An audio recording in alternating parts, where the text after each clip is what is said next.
बच्चों, आज की वीडियो का नाम है लस्सी वाले की सफलता। एक छोटे से गांव में मोहन अपने गरीब घर के बाहर बैठा गहरी सोच में डूबा था। उसके पिता बीमार थे और खाट पर पड़े कराह रहे थे। मोहन एक बड़े पेड़ के नीचे जाकर बैठ गया और सोचने लगा, कुछ तो करना होगा। गर्मी के मौसम में गांव के लोग पसीने से तरबतर हो जाते थे और ठंडक के लिए तरसते थे। तभी मोहन को लस्सी बेचने का आइडिया आया। उसने माँ से कुछ पैसे मांगे। माँ ने प्यार से उसे सिक्के दिए। मोहन भागता हुआ गांव की दुकान पर गया और वहां से मटकी, ताज़ा दही और चीनी खरीद लाया।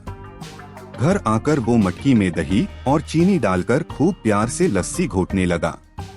उसकी आंखों में उम्मीद थी।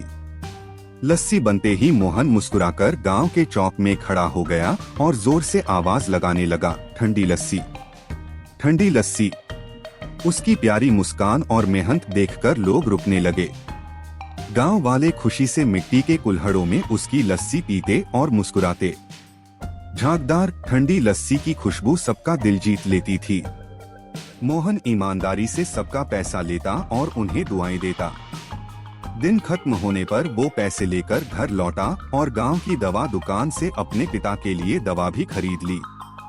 जब वो घर पहुंचा तो माँ और पिता ने उसे गले लगा लिया और आशीर्वाद दिया। उनकी आंखों में खुशी के आंसू थे।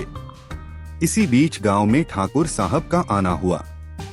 वो घोड़े पर सवार होकर आए और गांव के लोगों में रुतबा रखते थे। उन्होंने मोहन को बुलाया और कहा, तुम दुकान क्यों नहीं खोलते बेटा? मोहन ने सिर झुकाकर कहा, मेरे पास पैसे नहीं हैं ठाकुर साहब।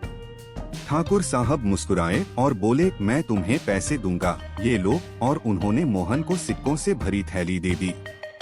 मोहन की आंखों में आंसू आ गए, लेकिन इस बार खुशी के।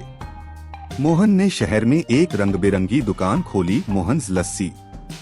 दुकान के बाहर प्यारे पोस्टर लगे थे और बच्चे वहां आकर खूब खुश होते थे। मोहन अपनी दुकान में लस्सी बनाते हुए मुस्कुराता और सबको ठंडी लस्सी पिलाता। शहर के लोग उसकी दुकान में आते और रंग बिरंगे कुल्हड़ों में लस्सी पीकर खुशी से मुस्कुराते। मोहन मेहनत से कमाए पैसों में से ठाकुर साहब का कर्ज भी चुकाने पहुंचा। ठाकुर साहब ने उसके ईमानदार स्वभाव को देखकर उसे गले लगा लिया और आशीर्वाद दिया। अब मोहन इतना सफल हो गया कि वो अपने गांव लौटा और वहां के गरीब बच्चों को किताबें और कपड़े बांटने लगा। बच्चों के चेहरे खुशी से खिल उठे। गांव वाले सब इकट्ठा होकर मोहन की तारीफ करने लगे और उसे दुआएं देने लगे। मोहन हाथ जोड़कर सबको यही कहता, मेहनत और सच्चाई ही असली सफलता है। वीडियो अच्छी लगे तो चैनल को सब्सक्राइब करें और वीडियो को लाइक करें।